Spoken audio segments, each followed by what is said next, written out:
आइए sir, page number 2B.1 पे fresh mind के साथ अब हम लोग एक फ्रेश टॉपिक स्टार्ट कर रहे हैं, टीडीएस अंडर जीएसटी। आपकी बुक में लगातार जब आप 2B.1 सीरीज से आगे जाएंगे तो इसमें हम लोग दो टॉपिक कवर कर रहे हैं बैक टू बैक, दो क्लास में, TDS under GST and TCS under GST. तो आज का एक लेक्चर जो हमारा है वो टीडीएस अंडर जीएसटी को डेडिकेट कर रहे हैं, और जो अगला लेक्चर है वो हम लोग फिर टीसीएस अंडर जीएसटी को डेडिकेट करेंगे। उसके बाद हम लोग रजिस्ट्रेशन चैप्टर में जाएंगे। हालांकि कुछ बातें रजिस्ट्रेशन चैप्टर की आज और अगली क्लास में भी करेंगे टीडीएस टीसीएस के अंदर। सो एक तरह से कुछ बातें, कुछ नॉलेज हमें यहां मिल जाएगी, कुछ पहले से आपको मालूम है, आगे का चैप्टर हमारे लिए इजी भी हो जाएगा। सर, इनकम टैक्स में भी टीडीएस है, इनकम टैक्स में भी टीसीएस है, बट वहां से थोड़ा डिफरेंट है। टीसीएस तो टोटल ही डिफरेंट है, और टीडीएस मोटा मोटी कॉन्सेप्ट वही है, लेकिन उसके जो प्रोसीड्योर है थोड़े डिफरेंट है। थोड़े क्या, बहुत ही डिफरेंट है इनकम टैक्स से। वो कभी मौका लगेगा तो मैं बता दूंगा YouTube पे जाके उन बच्चों के लिए जिनको टीडीएस भी पता है, इनकम टैक्स का टीडीएस भी पता है, जीएसटी का, तो कंपेयर करना आसान होगा। आज के दिन तो ऑब्वियस ही बात है, वो कंपैरिजन में नहीं जा रहे कि इनकम टैक्स के टीडीएस और जीएसटी के टीडीएस में क्या डिफरेंस है। But as a GST student, अभी आप जीएसटी की क्लास में हो, इनडायरेक्ट टैक्स जीएसटी की क्लास में, एज अ जीएसटी स्टूडेंट इतना ध्यान रखना कि जो टीडीएस अंडर जीएसटी सीख रहे हैं या टीसीएस अंडर जीएसटी जो अगली क्लास में सीखेंगे, वो डिफरेंट है इनकम टैक्स के टीडीएस टीसीएस के कॉन्सेप्ट से। ये ध्यान रखना, ठीक है? मिक्स मत करना दोनों कॉन्सेप्ट को, ठीक? अच्छा, शुरू के जो ये दो पेज है 2B.1, हमारी बुक में जो पेज नंबर 2B.1 और 2B.2 है, ये कॉमन बातें कर रहा है, टीडीएस टीसीएस से रिलेटेड कॉमन बात कर रहा है। उसके बाद फिर 5-6 पेज टीडीएस की बात हो रही है, फिर आखिरी के जो 8-10 पेजेस है वो टीसीएस की बात हो रही है। पढ़ाने में जो भी टाइम लगे, पढ़ाने में जो भी टाइम लगे, लेकिन बात मानिए, बड़े आराम से 4 या 5 पेज में रिवीजन नोट्स बना सकते हैं आप टीडीएस टीसीएस का एक साथ, और आधे घंटे से ज्यादा रिवीजन करने में नहीं लगेगा। पढ़ाने में तो 2 क्लास लग ही रहा है, आज का और अगला क्लास, लेकिन समरी नोट्स, रिवीजन नोट्स इसका 4-5 पेज से ज्यादा नहीं होगा। रिवीजन टाइम मैक्सिमम 30 मिनट में दोनों टॉपिक आप रिवाइज करके एग्जाम्स की प्रिपरेशन कर सकते हो। और प्रैक्टिकल काफी यूज है एग्जाम में, तो इस टॉपिक का यूज है ही है। प्रैक्टिकल जब आप ऑफिस में रहते हैं ना, तो ये सब टॉपिक काफी काम आता है प्रैक्टिकल यूज में, ऑफिस में, ट्रेनिंग में। हो सकता है इंटरव्यू में भी आपसे इस एरिया से सवाल पूछे जाए आगे फ्यूचर में, जो ट्रेनिंग से रिलेटेड इंटरव्यूज होते हैं उसमें, ठीक है सर? नोट्स पे जाने से पहले एक बार कॉन्सेप्ट्स को यहां नोट पेज के इस पेज, कुछ बातें मैंने आपके लिए लिखी है उसके थ्रू समझ लेते हैं। पेज नंबर 2B.1, आप अपने नोट्स में फ्रेश पेज पे आ जाइएगा, फ्रेश पेज पे, और 2-3 पेज छोड़ दीजिएगा। अभी रिसेंटली हमने एक चैप्टर कंप्लीट किया, कौन सा? Payment of tax. अब आप अपने रजिस्टर में 3-4 पेज छोड़ दीजिए। क्यों सर? जब आप पेमेंट ऑफ टैक्स चैप्टर का रिवीजन करेंगे तो उससे रिलेटेड कुछ इंपॉर्टेंट पॉइंट्स नोट करने का आपका दिल करेगा, तो उसके लिए जगह होनी चाहिए। तो कभी भी आप नया चैप्टर स्टार्ट करो तो पिछले चैप्टर और नए चैप्टर में, एक तरह से ये नया चैप्टर, ये ध्यान रखना, 2-3 पेज छोड़ दिया करो। फ्रेश पेज से तो स्टार्ट करते ही है, गैप दे दो 2-3 पेज का, गैप दे दो 2 से 3 पेज का। क्यों? पिछले चैप्टर से रिलेटेड कुछ इंपॉर्टेंट बातें लिखनी हो समराइज्ड वे में, तो आप वहां लिख सको। TDS TCS under GST, under GST में हम टीडीएस अंडर जीएसटी में है, ठीक?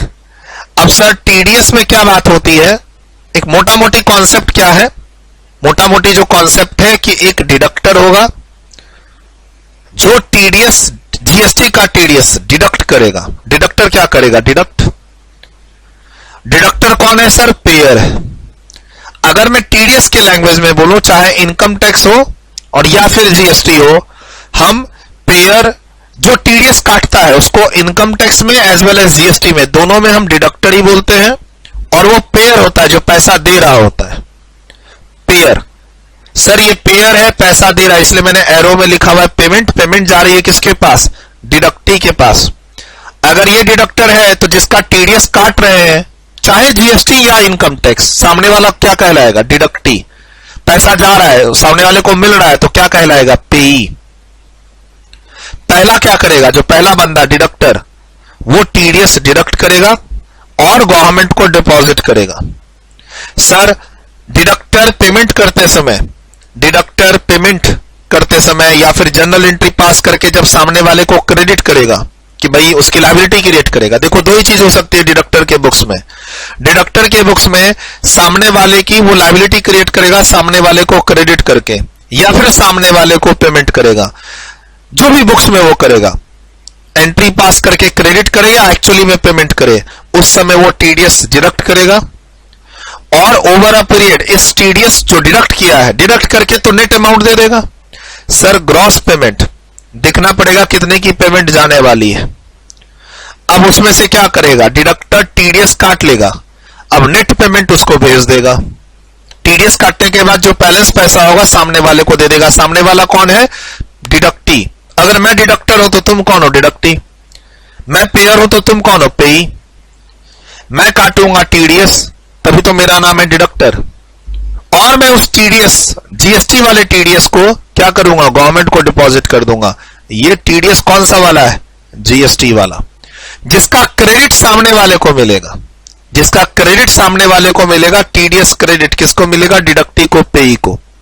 सेम कॉन्सेप्ट इनकम टैक्स में भी होता है। सेम कॉन्सेप्ट कहां होता है? इनकम टैक्स में भी होता है। डिडक्टर, डिडक्टी, पेयर, पेई। टीडीएस काटो, गवर्नमेंट को जमा करो, सामने वाला क्रेडिट लेगा। ठीक है सर। टीसीएस में क्या होता है? सर डिडक्टर डिडक्टी की जगह कलेक्टर कलेक्टी हो जाता है।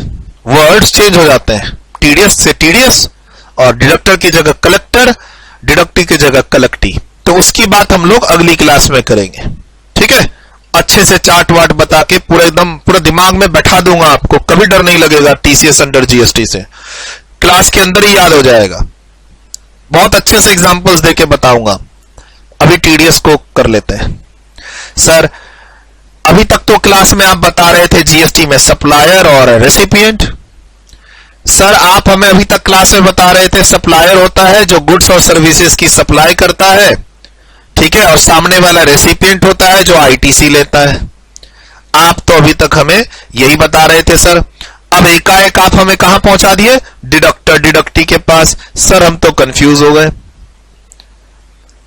अभी तक क्लास में आप हमें सप्लायर और रेसिपिएंट बता रहे थे। सप्लायर है जो रजिस्ट्रेशन लेगा, गुड्स और सर्विसेज की सप्लाई करेगा, उस पर जीएसटी लेवी करेगा। रेसिपिएंट उसका आईटीसी लेगा अगर ये B2B है, यानी सामने वाला भी रजिस्टर्ड है। तो मोटा मोटी दो लोगों की बात हो रही थी, सप्लायर और रेसिपिएंट की। पहली बार आपके सामने बात हो रही है डिडक्टर डिडक्टी की, पेयर पेई की। ठीक है सर, सप्लायर कौन है? जिसको सप्लाई ऑफ गुड्स और सर्विसेज के अगेंस्ट में पैसा मिलता है। सर मैं तुम्हें सर्विसेज दे रहा हूं पढ़ाने की, तुम रेसिपिएंट हो और मैं सप्लायर हूं, पैसा मुझे मिल रहा है तुम्हारे को पढ़ाने से। तो मैं कौन हूं? पेई। तुम कौन हो? पेयर। और पेयर ही डिडक्टर है, यानी रेसिपिएंट ही एक तरह से यहां पर कौन है? डिडक्टर। तो नीचे देखो क्या हुआ? डिडक्टी, पेई जिसको पैसा मिल रहा है। अगर हम टीडीएस की लैंग्वेज में जिसको पेई बोल रहे हैं, डिडक्टी बोल रहे हैं, वही जीएसटी में ही वही सप्लायर है बेसिकली। जीएसटी में देखो, जीएसटी में जिसको पेई और डिडक्टी बोल रहे हैं, अगर सप्लायर रेसिपिएंट में ढूंढे कि सर इसमें सप्लायर कौन है, रेसिपिएंट कौन है, तो सर जिसका टीडीएस कट रहा है, जो कल को टीडीएस क्रेडिट लेगा, जिसको पैसा टीडीएस कट के मिल रहा है, वही तुम्हारा एक्चुअली कौन है? अभी तक जो क्लास में बात हो रही थी सप्लायर की, जो गुड्स और सर्विसेज की सप्लाई करता है। किसको? डिडक्टर को, पेयर को, यानी वही रेसिपिएंट है।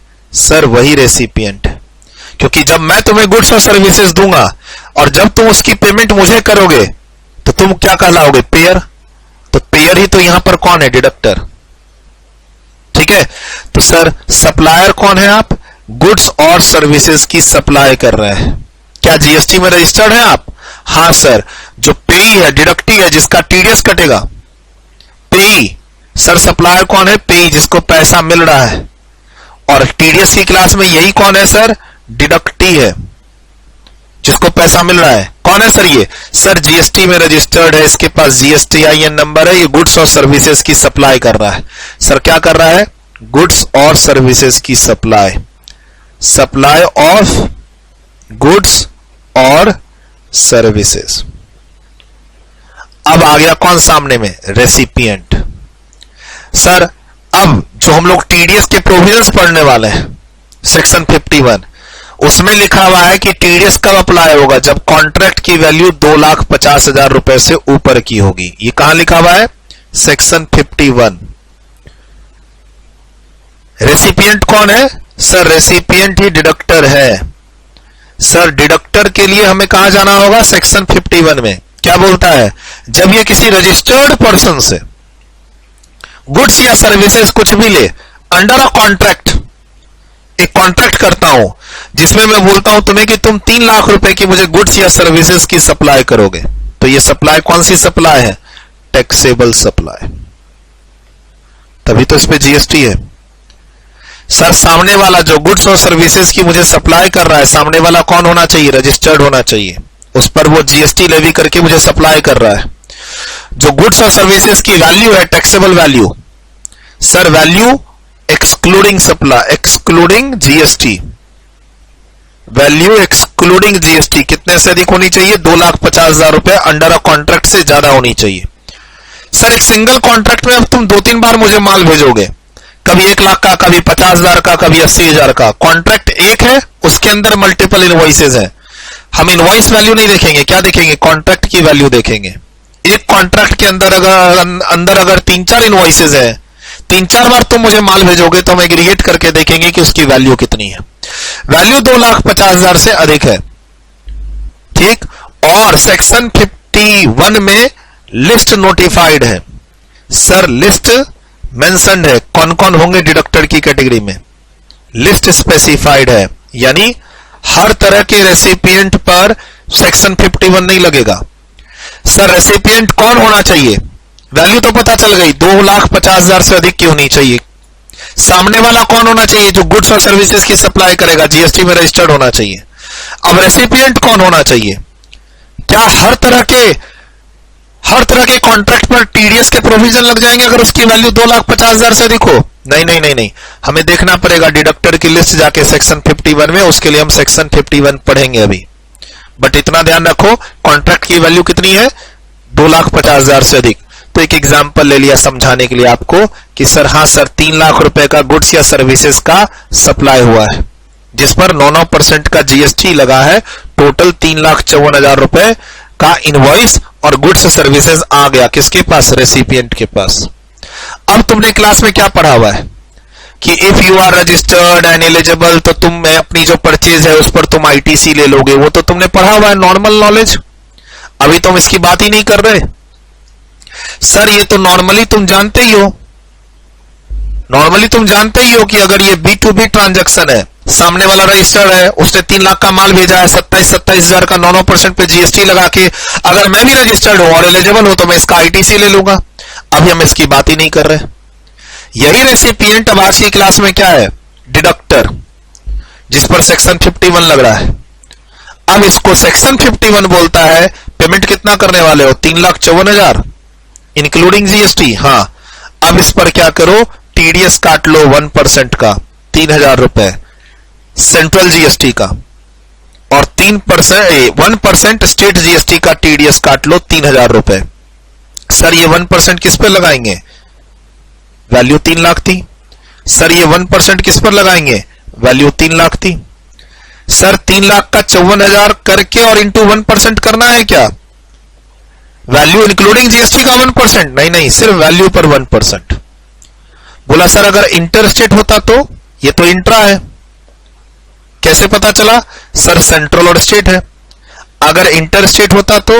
सर अगर यही सप्लाई इंटर स्टेट होती तो हमारा टीडीएस का जो रेट होता वो 2% हो जाता और उसका नाम हो जाता आईजीएसटी वाला टीडीएस। डबल कर देते, 1 + 1 2। सर ये रेट फिक्स है, एग्जाम के लिए ध्यान रखना है। हाँ, टीडीएस का rate 1% central, 1% state IGST inter state है तो 2%, ये एग्जाम के लिए याद रखना है। तो क्या करेगा पेमेंट करते समय? कौन? डिडक्टर।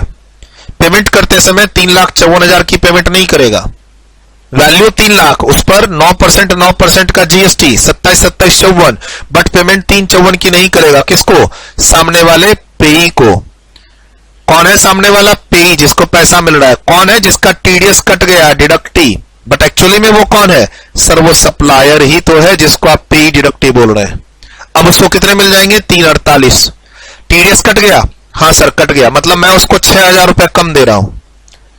अब मैं उसको अपने बैंक से 6,000 रुपए कम दे रहा हूं, तो बैंक से बाकी का 6,000 कहां जाएगा? सर तुम्हारा मेरे पास 3 लाख का बिल आया प्लस 54,000 का जीएसटी। मुझे कितना देना था? 3,54,000। मैंने अपने बैंक से तुमको कितना दिया? 3,48 ही तो दिया है। 6,000। सर 6,000 रुपए मेरे बैंक से कहां जाएगा? मेरे कैश लेजर में। किसके? सर डिडक्टर के। सेक्शन 51 में डिडक्टर। सर इसके लिए क्या करना होगा? डिडक्टर को रजिस्ट्रेशन लेना होगा टीडीएस के कंप्लायंस के लिए, भी बता रहा हूं। सर बैंक से 3,000 प्लस 3,000 जो उसने रख लिए हैं, ये पैसा उसके पास नहीं रहेगा, डिडक्टर के पास। डिडक्टर ही कौन है? पेयर है। सर डिडक्टर ही कौन है? रेसिपिएंट है। सर ये अपने पास 6,000 रुपए नहीं रखेगा, अपने बैंक से कैश लेजर में भेजेगा 3,000 प्लस 3,000 सीजीएसटी बोल के और एसजीएसटी बोल के, और फिर कैश लेजर से वो पैसा जमा हो जाएगा किसके पास? गवर्नमेंट के पास। क्या बोल के? सर टीडीएस अंडर जीएसटी बोल के। अब इसके लिए गवर्नमेंट कहती है कि भाई तुम्हें सेक्शन 24 में, मैंने क्या बोला था क्लास में अगर तुम्हें याद हो तो, सेक्शन 22 और सेक्शन 24 दो तरीके के सेक्शन है रजिस्ट्रेशन के। मैंने क्लास में तुमको बोला हुआ है रजिस्ट्रेशन के दो तरीके के सेक्शन है, सेक्शन 22 और सेक्शन 24। सर ये डिडक्टर 3,000 प्लस 3,000 रख के अपने बैंक से कैश लेजर में, कैश लेजर से गवर्नमेंट को डिपॉजिट करेगा, इसके लिए कुछ तो कंप्लायंस करने का पोर्टल पे वो चाहिए, अथॉरिटी चाहिए। हाँ, उसके लिए क्या करेगा? सेक्शन 24 में कंपलसरी रजिस्ट्रेशन लेगा, registration for TDS purpose as a deductor mandatory. Sir mandatory registration लेंगे। क्लास में बोलते हैं ना तुमको टर्नओवर देखना पड़ेगा, टर्नओवर देखना होगा रजिस्ट्रेशन का, कभी 10 लाख, कभी 20 लाख, कभी 40 लाख, वो सब नहीं देखना है। सर टर्नओवर जो देखते हैं वो सेक्शन 22 में देखते हैं, जिसको बोलते हैं थ्रेशोल्ड लिमिट फॉर रजिस्ट्रेशन। अगर तुम्हें पुरानी मेरी क्लास याद हो, पुरानी मतलब हम लोग बेसिक्स ऑफ जीएसटी कंप्लीट कर लिए, हम लोग payment of tax chapter complete कर लिए, तो तुमको वहां बोला हुआ है कि एक बिजनेसमैन गुड्स और सर्विसेज की सप्लाई करते करते अगर 20 लाख रुपए से अधिक हो जाता है उसका टर्नओवर, तो उसको जीएसटी में रजिस्ट्रेशन लेना होता है। 20 लाख की जो नॉर्मल लिमिट है, किसी किसी के लिए 40 लाख है, किसी किसी के लिए 10 लाख है। सेक्शन 22 में इसको बोलते हैं रजिस्ट्रेशन की थ्रेशोल्ड लिमिट। सर जब आप सेक्शन 22 में अपने टर्नओवर सेल्स की थ्रेशोल्ड लिमिट देख के रजिस्ट्रेशन लेते हो, तो सेक्शन 22 है मैं कितने का माल बेच रहा हूं, 5 लाख का, 10 लाख का, 12 लाख का, 18 लाख का। जैसे ही 20 लाख क्रॉस करेगा, या किसी किसी के लिए 10 लाख या किसी किसी के लिए 40 लाख, हमें जीएसटी में सेक्शन 22 में रजिस्ट्रेशन लेना होगा।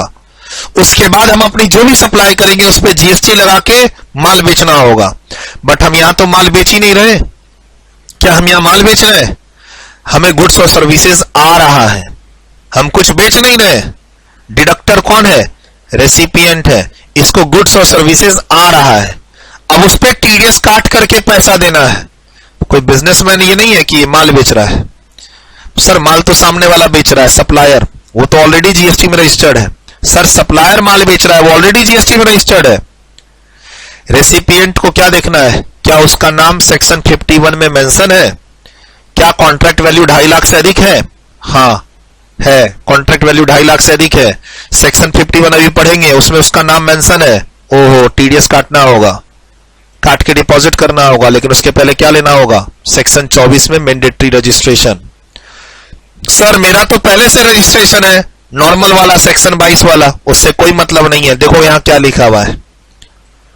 अगर मान लो तुम रेसिपिएंट पहले से रजिस्टर्ड हो, माल बेचते हो, 1-2 करोड़ का माल बेचे हो, पहले से जीएसटी नंबर ले रखे हो, तो कोई फर्क नहीं पड़ता, वो नंबर अलग रहने दो माल बेचने के लिए।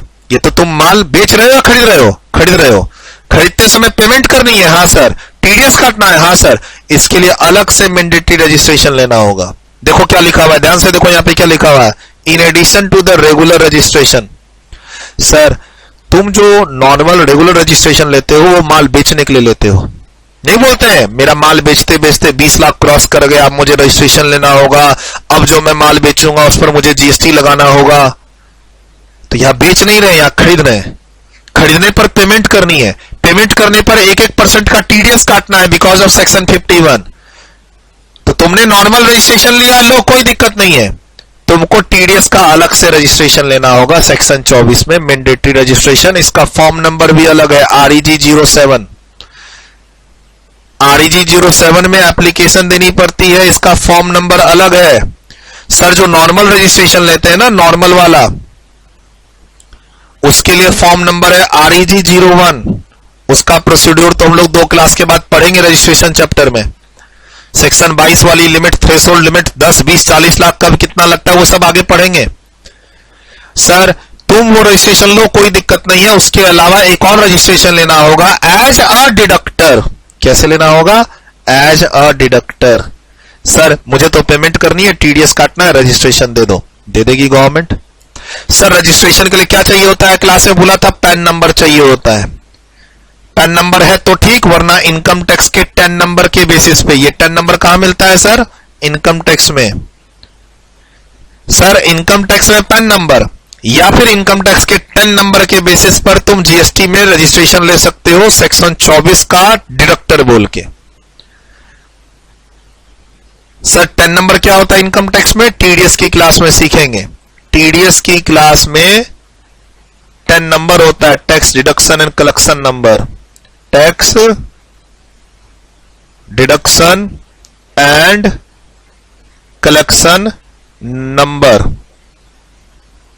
सर अगर इनकम टैक्स का पैन नंबर है तो उसके बेसिस पर रजिस्ट्रेशन ले लो, और या फिर इनकम टैक्स का 10 नंबर है तो उसके बेसिस पर भी तुम सेक्शन 24 में एज अ डिडक्टर रजिस्ट्रेशन ले सकते हो। बट जो नॉर्मल रजिस्ट्रेशन होती है जीएसटी वाली, थ्रेशोल्ड लिमिट क्रॉस कर गया सर रजिस्ट्रेशन लेना है, सर माल बेचना है रजिस्ट्रेशन लेना है, उसके लिए पैन नंबर होना जरूरी है। और यही बात तो तुमको क्लास में बताई थी।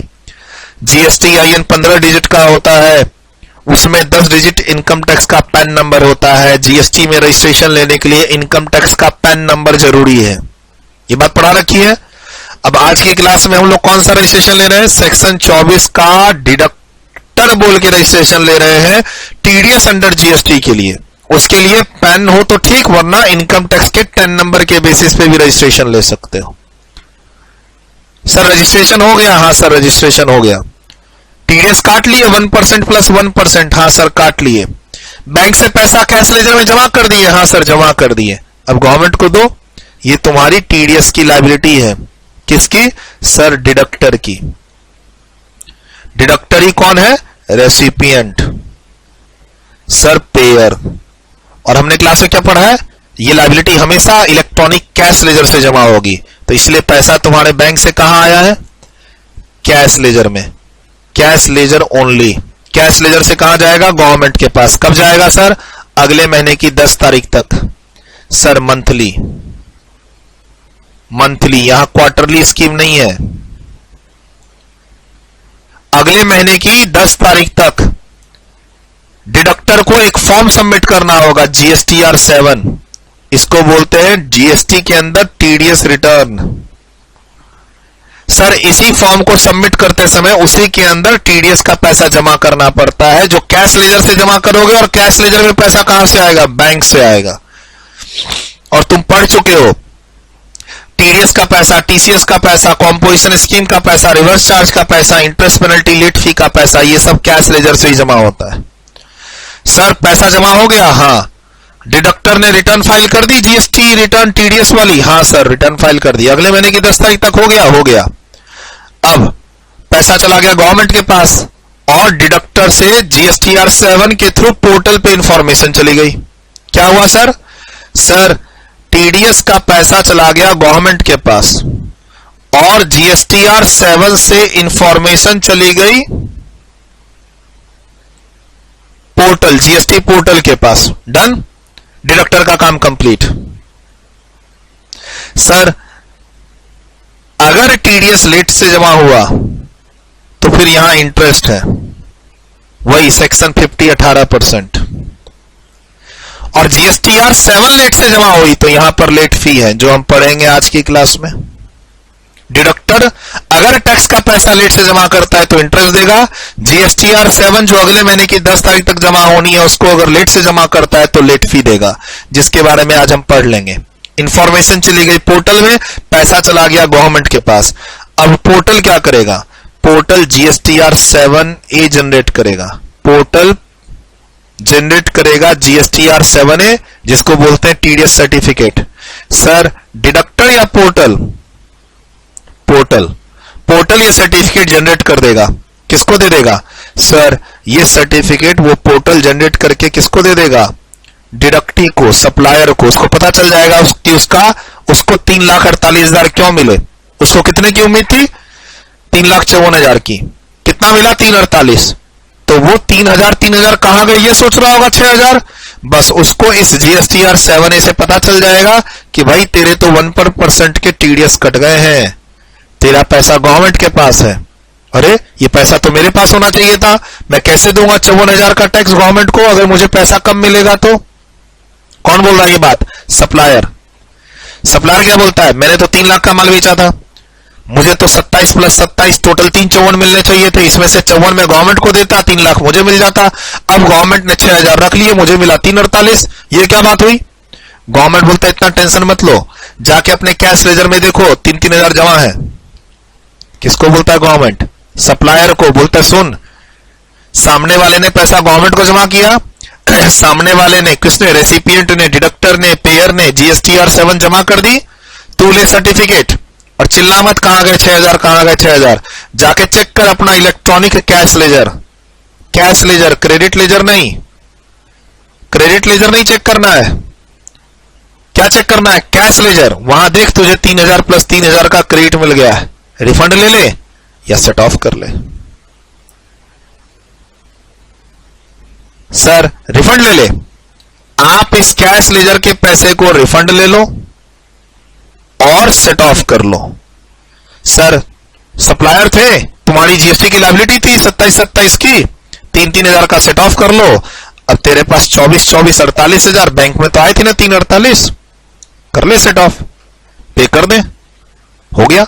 सर ये टीडीएस का पैसा डूबा नहीं है, टीडीएस का पैसा कटता है, काटने वाला रजिस्ट्रेशन लेके उस पैसे को इलेक्ट्रॉनिक कैश लेजर से जमा कर देता है, जिसका क्रेडिट सामने वाले को, जिसका पैसा कटा है, डिडक्टी, पेई, सप्लायर, उसके इलेक्ट्रॉनिक कैश लेजर में इसका क्रेडिट मिल जाता है। यही बात तो तुमको मैंने पेमेंट ऑफ टैक्स चैप्टर में पढ़ाई थी, रूल 87 इलेक्ट्रॉनिक कैश लेजर के अंदर। Sir payment of tax chapter में रूल 87 के अंदर इलेक्ट्रॉनिक कैश लेजर में यही बात तो बताई थी तुमको। एक तो मैंने लायबिलिटी लेजर में बताई थी तुमको रूल 85 में, क्या कि टीडीएस की जो लायबिलिटी है उसका पैसा जमा करने का काम कैश लेजर के थ्रू होता है। और रूल 87 में पढ़ाया था कि कैश लेजर में क्रेडिट मिलता है, किसका? टीडीएस टीसीएस का। तो देखो क्रेडिट मिल गया, किसको मिला? डिडक्टी को। डिडक्टी कौन है? सप्लायर, उसी का तो पैसा कटा था। तो ये ओवरऑल कहानी है किसकी? टीडीएस अंडर जीएसटी की। आगे नोट्स में चलेंगे, आगे नोट्स में चलेंगे, देखेंगे कि टीडीएस किसके किसके ऊपर एप्लीकेबल है, डिडक्टर कौन कौन आता है, होम मतलब यहां पे डिडक्टर कौन कौन है, हम पूरी वो लिस्ट देखेंगे। 5 मार्क्स तक के लिए इंपॉर्टेंट होती है और उसमें इस बार अमेंडमेंट भी है। सर रजिस्ट्रेशन का प्रोसेस देखेंगे, टीडीएस का रेट 1% 2% देखेंगे, टीडीएस कब काटते हैं, पेमेंट करते समय या एंट्री क्रिएट करते समय। सर मैंने गुड्स और सर्विसेज रिसीव की है, अब इसके अगेंस्ट में मैं उसकी लायबिलिटी क्रिएट करूं अपने बुक्स में या पेमेंट करूं, व्हिचएवर इज अर्लियर, टीडीएस काटना होगा। सर कोई ऐसा सिचुएशन भी है जहां टीडीएस नहीं कटेगा? एक तो मालूम चल गया तुमको, अगर कॉन्ट्रैक्ट की वैल्यू 2,50,000 और उससे कम हो तो टीडीएस नहीं कटेगा, बाकी और देख लेंगे। सर उसके बाद टीडीएस का पैसा जमा करना पड़ता है, रिटर्न फाइल करनी पड़ती है, टीडीएस रिटर्न। लेट से जमा करोगे टीडीएस का पैसा तो इंटरेस्ट जमा करना होगा, जीएसटीआर 7 जो रिटर्न है उसको लेट से जमा करोगे तो लेट फी देना पड़ेगा, एटसेट्रा। बस इतनी बातें आपके साथ डिस्कशन करेंगे, ये चैप्टर कंप्लीट। ये पॉइंट्स आपके साथ अब डिस्कस करना है। लेट फी क्या है, इंटरेस्ट क्या है, पेमेंट कब करनी है, रिटर्न फॉर्म कौन सा है, कुछ जान गए आप ऊपर के डिस्कशन से, कब टीडीएस नहीं कटेगा, टाइमिंग क्या होगी, रेट क्या होगा, रजिस्ट्रेशन के प्रोसीड्यूर क्या है, फॉर्म्स क्या है। मेन इसमें सबसे ज्यादा टाइम किसमें लगेगा सर, डिडक्टर की लिस्ट समझने में, वहां एक अमेंडमेंट भी है, बाकी आइडिया लग चुका है। सर ये चीज पहली बार आप क्लास के अंदर पढ़ रहे हैं, इतनी डिटेल में टीडीएस अंडर जीएसटी मैंने सिखाया ही नहीं अब तक क्लास में, खाली कंफ्यूज मत करना। पेयर ही डिडक्टर है और पैसा कौन देता है, रेसिपिएंट। पैसा आप मुझे दिए हो ना, फीस मैं तो पढ़ा रहा हूं, तुम फीस दे रहे हो, तो तुम पेयर हो, मैं पेई हूं। पेई कौन होता है, सप्लायर। पेयर ही डिडक्टर है तो सामने वाला कौन होगा, डिडक्टी। तो सप्लायर ही कौन है, पेई। पेई कौन है, डिडक्टी। ई मिक्स कर देना। सर डिडक्टर पेयर, डिडक्टी पेई। अब उसके बाद तुमको उलट देना, मतलब जो पेई है, जो डिडक्टी है वो सप्लायर है, और जो पेयर है, डिडक्टर है, वो रेसिपिएंट है। सप्लाई किसकी हो रही है, गुड्स और सर्विसेज की। पेमेंट करते समय या एंट्री जब पास की हमने, क्रेडिट की, उसकी लायबिलिटी क्रिएट करने की, हमें टीडीएस काटना है। रेट कितना है, 1% सर नॉर्मल गुड्स और सर्विसेज का जीएसटी रेट कुछ भी हो सकता है, जैसे इसमें 9% है, लेकिन जो टीडीएस का रेट है वो 1 और 1 रहेगा, इंटर स्टेट है तो 2 रहेगा।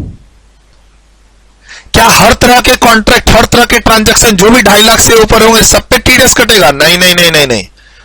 हमने डिडक्टर की लिस्ट दे रखी है सेक्शन 51 में, हम देखेंगे उस लिस्ट में आप फॉलो करते हैं तो टीडीएस काटना है, नहीं तो कोई बात नहीं। हर ट्रांजैक्शन पे टीडीएस है, नहीं। क्या हर ट्रांजैक्शन पे टीसीएस है, नहीं।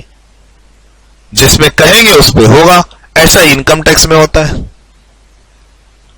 तो मोटा मोटी एक काफी अच्छा आइडिया हमें मिल चुका है अब तक क्लास में, आधे घंटे के डिस्कशन में, और किन पॉइंट्स पर हमें काम करना है वो भी हमें एक आइडिया मिल चुका है। बस ये सारा डिस्कशन हमारा अब आगे धीरे धीरे करके पेजेस का रेफरेंस लेते जाएंगे, पढ़ते जाएंगे, फिनिश होता जाएगा। एक बार लिख लीजिए अच्छे से इस सब को। सर टीडीएस का पैसा डूब जाएगा, नहीं, क्रेडिट मिलेगा। सर किसमें मिलेगा, क्रेडिट लेजर में या कैश लेजर में, कैश लेजर में मिलेगा। सामने वाला कैश लेजर से जमा करेगा, सामने वाले के कैश लेजर में क्रेडिट मिलेगा, वो अपनी लायबिलिटी से उसको यूज कर ले। सर जीएसटी की लायबिलिटी कैसे पे करते हैं, जीएसटी की लायबिलिटी कैसे पे करते हैं, क्रेडिट लेजर से और कैश लेजर से। कैश लेजर में क्या आ गया, टीडीएस का पैसा 3-3000, तुम उसको भी यूज कर सकते हो। सर पहले प्रायोरिटी किसको देते हैं, क्रेडिट लेजर को। क्रेडिट लेजर खत्म कर दो, कैश लेजर को रिफंड ले लेना। मैंने क्या बोला, यहां पे रिफंड भी मिल जाएगा। तुमको कितने का जीएसटी पे करनी है, 27। अब मान लो तुम्हारे पास 27,000 पहले से है, किसमें, क्रेडिट लेजर में, तो तुम क्रेडिट लेजर को यहां से उड़ा दो और वो 3,000 जो कैश लेजर में, उसका रिफंड ले लो। मिल जाएगा, क्यों नहीं मिलेगा। Sir TDS certificate GSTR 7A कौन देता है, किसको, सर पोर्टल जनरेट करती है ऑटोमेटिक और दे देती है इन सबको, डिडक्टर इशू नहीं करता। डिडक्टर का काम क्या है, जीएसटीआर 7 से टीडीएस का पैसा जमा करना, जीएसटी पे इंफॉर्मेशन सबमिट करना, कब कौन सी पेमेंट में कितना कितना टीडीएस कटा, मेरा जीएसटीआईएन क्या है, उसका जीएसटीआईएन क्या है, इंफॉर्मेशन देगा, जीएसटीआर 7 सबमिट करेगा। सर डिडक्टर के पास पहले से एक नॉर्मल रजिस्ट्रेशन है, ले कोई दिक्कत नहीं है। सर ले कोई दिक्कत नहीं है, वो नॉर्मल रजिस्ट्रेशन लेके अपना नॉर्मल सेल सप्लाई करता रहे, कोई दिक्कत नहीं है। ये अलग से इसको रजिस्ट्रेशन लेना होगा जीएसटीआर 7 के लिए, अलग से डिडक्शन के लिए, फिर उसके बाद अलग से इसमें वो टीडीएस जमा करेगा, अलग से इसमें वो रिटर्न फाइल करेगा जीएसटीआर 7। सर एक पर्सन है जो रजिस्टर्ड है, सर एक मिस्टर ए है जो सप्लायर भी है और ये रेसिपिएंट भी है, रेसिपिएंट भी है और ये डिडक्टर वाली लिस्ट में फॉल कर रहा है सेक्शन 51 में। ठीक, सर सप्लायर बोल के इसने सेक्शन 22 में रजिस्ट्रेशन ले रखा है, इसको बोलते हैं नॉर्मल रेगुलर रजिस्ट्रेशन। अब यहां पर तुम अपना माल बेचते रहो, जीएसटीआर 1 का कंप्लायंस कर लो, तुम माल बेचते रहो, जीएसटीआर 3B का कंप्लायंस करते रहो। सप्लायर हो ना तुम सप्लाई करते रहो, तुम सप्लाई करो, सप्लाई ऑफ गुड्स और सर्विसेज। लेकिन तुम सप्लायर के साथ साथ रेसिपिएंट भी हो। Mister A mister A supplier के साथ साथ तुम रेसिपिएंट भी हो, ठीक, रेसिपिएंट हो और तुम डिडक्टर की लिस्ट में आ रहे हो सेक्शन 51 में, तुम एक रेसिपिएंट हो, तुम डिडक्टर की लिस्ट में भी आ रहे हो सेक्शन 51 में आ रहे हो, तो तुमको अब यहां सेक्शन 24 में रजिस्ट्रेशन लेना होगा, रजिस्ट्रेशन लेके टीडीएस अंडर जीएसटी का कंप्लायंस करना होगा, तुमको GSTR7 अलग से रिटर्न फाइल करनी होगी, मतलब दो दो रजिस्ट्रेशन नंबर है तुम्हारे पास, हाँ, एक 22 वाला एक 24 वाला, 24 वाला रजिस्ट्रेशन लेके तुमने क्या किया, टीडीएस जमा कर दिया, GSTR7 फाइल कर दी, बस उतना ही काम करो उसमें। और इधर जो रेगुलर रजिस्ट्रेशन है जो तुम माल बेचने के लिए ले रखे हो, उससे तुम जो भी क्लास में सीखे हुए हो कि GSTR1 सबमिट करना पड़ता है, 3B सबमिट करना पड़ता है, नॉर्मल जीएसटी की लायबिलिटी पे ऑफ करनी पड़ती है, वो करते रहो, ठीक, वो तुम करते रहो। और इसी के लिए तुम वो 27,000 का आईटीसी भी तो लेके बैठे हो यहाँ पे, if registered and eligible ITC ले लो 27,000 का, वो तुम अपनी फ्यूचर लायबिलिटी से सेट ऑफ करते रहो, क्या दिक्कत है। तो सर प्रैक्टिकल लाइफ में क्या किसी पर्सन का दो दो रजिस्ट्रेशन हो सकता है? हाँ, एक वो नॉर्मल रजिस्ट्रेशन ले रहा है, वहां पे GSTR1 3B का कंप्लायंस कर रहा है, एक वो एज ए डिडक्टर रजिस्ट्रेशन ले रहा है जहां पर वो टीडीएस डिडक्ट करके डिपॉजिट करता है और GSTR7 की कंप्लायंस कर रहा है। सर इससे पीछे वाले सप्लायर का भला हो रहा है, पीछे वाले सप्लायर, वेंडर जिसको बोलते हैं, वेंडर जिसने इसको गुड्स और सर्विसेज भेजा है उसका भला हो रहा है, उसको क्रेडिट मिल रहा है टीडीएस का। और बाकी जब वो गुड्स और सर्विसेज भेज रहा है, भाई ये जो माल भेजा है जीएसटी लगा के उस पर ये आईटीसी ले ले, वो माल भेजेगा जीएसटी लगा के, ये आईटीसी ले ले इधर। सर सामने वाला रजिस्टर्ड, मैं भी रजिस्टर्ड, तो उधर वो जीएसटी लगा के माल भेज रहा है, मैं इधर आईटीसी ले लूंगा, पेमेंट करते समय टीडीएस काट के मैं पैसा जमा करूंगा, वो उसका क्रेडिट लेगा।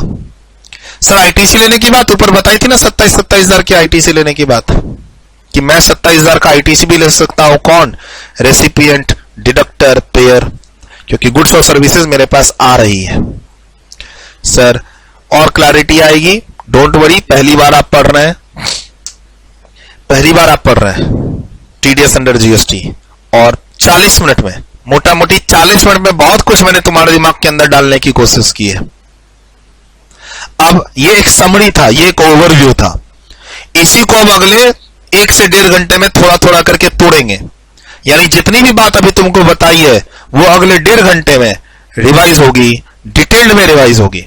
अभी तो ये 30-40 मिनट की एक ओवरव्यू था, एक समरी था, अब इसमें बहुत कुछ बता दिया। हो सकता है तुम कंफ्यूज भी कर रहे होगे, हो सकता है बहुत कुछ तुम दिमाग में रिटेन भी नहीं कर पाए होगे। अब इन्हीं सबको पॉइंट वाइज तोड़ेंगे, यानी क्लास के अंदर अभी पूरा डिटेल्ड डिस्कशन करेंगे। और इस डिटेल्ड डिस्कशन को तुम क्या समझो, एक तरह का डीप डिटेल्ड एनालिसिस रिवीजन। अभी 30 मिनट्स का ये मुखरा था, समरी थी, जिसमें मैंने एक पूरा ओवरव्यू देने की कोशिश की टीडीएस अंडर जीएसटी की। टीसीएस की बात तो अगली क्लास में करेंगे, तो घबराना नहीं है। यहां पे अभी कोई कोर्स कंप्लीट नहीं हो रहा कि अभी ये टीडीएस कंप्लीट हो गया अब कल एग्जाम है, ऐसे घबराना नहीं है आपको।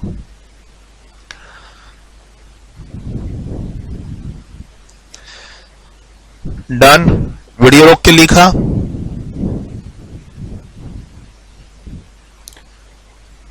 डन, वीडियो रोक के लिखा। नेक्स्ट, कुछ कुछ बातें आप कहीं और भी लिख सकते हो,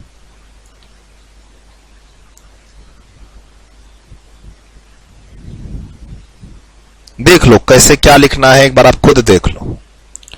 डिडक्टर ही पेयर है और वही रेसिपिएंट है, डिडक्टर ही पेई है और वही सप्लायर है। एक टीडीएस काट के गवर्नमेंट को देगा, दूसरा उसका क्रेडिट लेगा। Deduction and deposit cash ledger के थ्रू होगा, क्रेडिट भी कैश लेजर के थ्रू होगा। डन, वीडियो रोक के लिखा। नेक्स्ट, थोड़ा सा नीचे जाता हूं। अब ये चार्ट में इंट्रा स्टेट का एक एग्जांपल लिया, 3 लाख रुपए की गुड्स और सर्विसेज की वैल्यू का सप्लाई हुआ है, सप्लायर रजिस्टर्ड है जीएसटी में, वही पेई है, वही डिडक्टी है, जिसका अब टीडीएस कटने वाला है 1% 3,000 रुपए। क्यों? क्योंकि सर रेसिपिएंट सेक्शन 51 में डिडक्टर की लिस्ट में फॉल कर रहा है और कॉन्ट्रैक्ट वैल्यू 2,50,000 से अधिक है। अब लिस्ट देख लेंगे आगे जाके सेक्शन 51 की क्या है।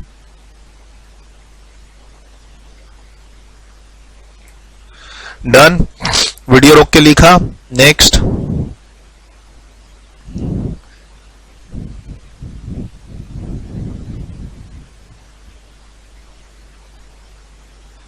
सेक्शन 24 की मैंडेटरी रजिस्ट्रेशन लेनी होगी, जहां पर टर्नओवर की लिमिट नहीं देखते हैं और ये नॉर्मल रजिस्ट्रेशन के अलावा रजिस्ट्रेशन है as a deductor for TDS compliance. इसमें रजिस्ट्रेशन लेने की एप्लीकेशन फॉर्म भी डिफरेंट है, REG 07, और इसके में तुमको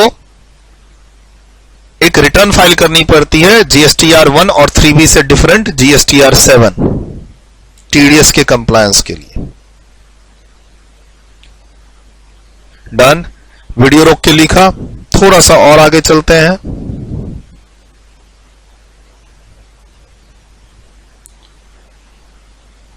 कैश लेजर से जमा होगा, सामने वाले के कैश लेजर में क्रेडिट मिलेगा, चाहे तो वो रिफंड ले ले, चाहे तो वो अपनी लायबिलिटी से एडजस्ट कर ले।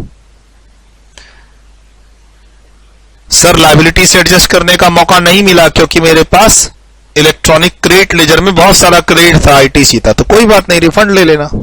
रिफंड और सेट ऑफ लिख दिया है। और इधर जो डिडक्टर है वो अपना अगले महीने की 10 तारीख तक गवर्नमेंट को टैक्स जमा कर दे और GSTR 7 जो TDS की रिटर्न है उसको फाइल कर दे, नहीं तो लेट फी और इंटरेस्ट लगेगा। डन, वीडियो रोक के लिखा।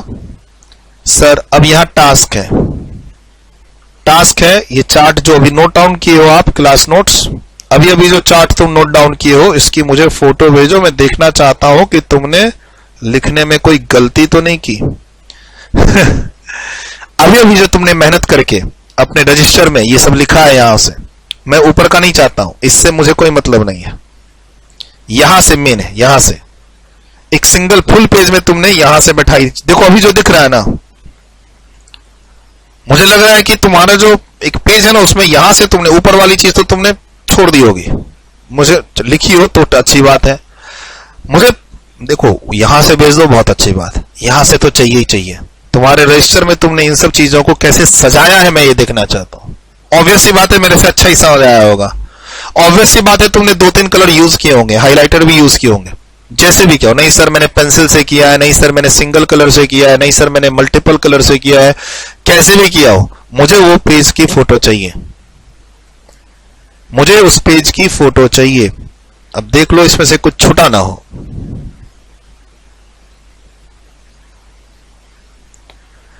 यहां तक जो भी तुमने अभी अपने क्लास नोट्स रजिस्टर में जो नोट डाउन किया है मुझे उसकी फोटो चाहिए। टास्क प्लीज कंप्लीट कर देना।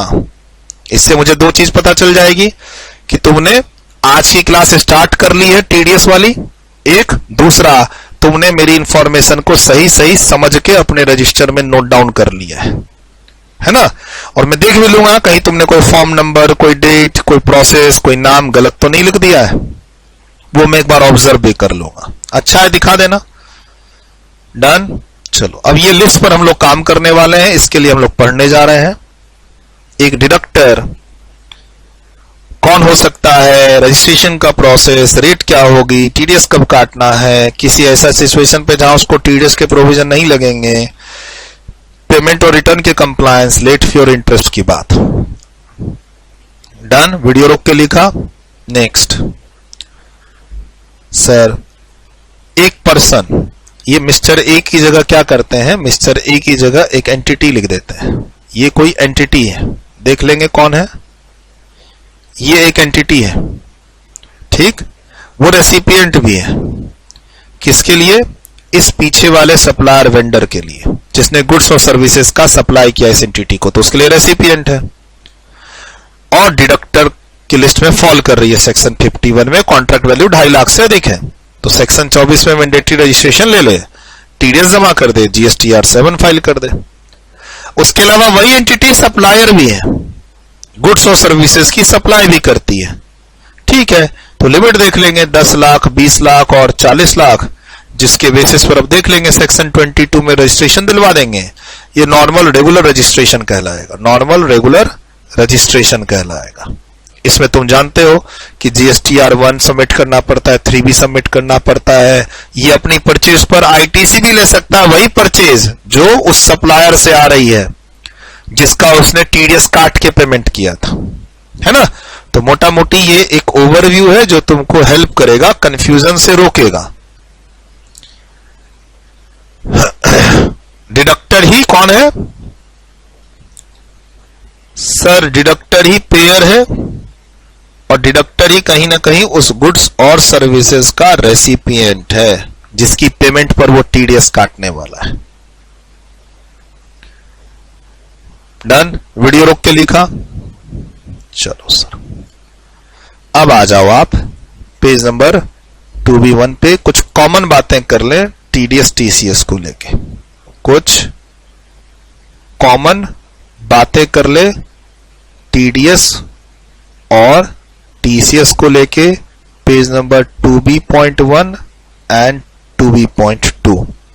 2 पेज में कुछ कॉमन बात करने के बाद फिर 5-6 पेज हम लोग ऑल अबाउट TDS पढ़ेंगे। आ जाइए। कोई बच्चे अगर YouTube पे इस वीडियो को देख रहे हैं, कोई बच्चे अगर YouTube पे इस वीडियो को देख रहे हैं तो 8527230445 टीम से व्हाट्सएप मैसेज करके आप बुक का PDF ले सकते हैं। फ्री GST बुक का PDF, कोई चार्ज नहीं है। और या फिर डिस्क्रिप्शन में जाइए, टेलीग्राम चैनल का लिंक दिया हुआ है, उसको ज्वाइन करके वहां से बुक को डाउनलोड कर लीजिए। वो लंबा प्रोसेस लगता है तो टीम को अपना इंट्रोडक्शन देके मैसेज कर दीजिए और मांग लीजिए उनसे इनडायरेक्ट टैक्स GST बुक का PDF, कोई दिक्कत नहीं है। हम चले बुक में, पेज नंबर 2B.1 पे। अब यहां वीडियो को 5 मिनट रोक के खुद पढ़ना चाहते हैं, ये 2 पेज तो पढ़ लीजिए, मैं तो तुमको समझाऊंगा ही। मिक्स बातें हो रही हैं, किसके लिए? TDS TCS के लिए। तो अगर वीडियो रोक के इन 2 पेज को पढ़ना चाहते हैं तो पढ़ लीजिए एक बार, ताकि मैं जब समझाऊं तो आप उस बातों को कनेक्ट कर सकें। करना भी चाहिए, अगर आपको मैं इंस्ट्रक्शन दे रहा हूं तो करना भी चाहिए। ये वीडियो रोक के इन 2 पेजेस को खुद पढ़ें और फिर मैं आपको समझाऊं तो आप उसको कनेक्ट कर सकें।